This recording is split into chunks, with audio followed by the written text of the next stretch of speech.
కుమారులో చిన్న కుమారుడు ఏం చేస్తాడంట?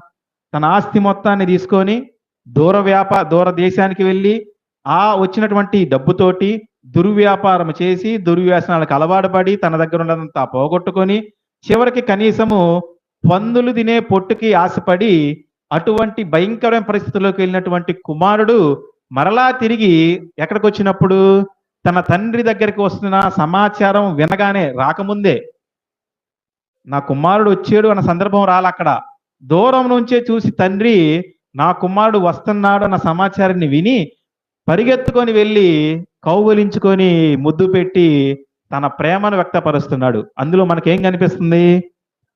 ఏ గుణం కనిపిస్తుంది? క్షమాపణ, క్షమాగుణం కనిపిస్తుంది. క్షమించే గుణం కలిగినటువంటి వాడే ఎవరు? తండ్రి అన్న విషయాన్ని ఆ ఫర్గివ్నెస్ లో మనం చూసుకుంటాం. మనకి దేవుడు కూడా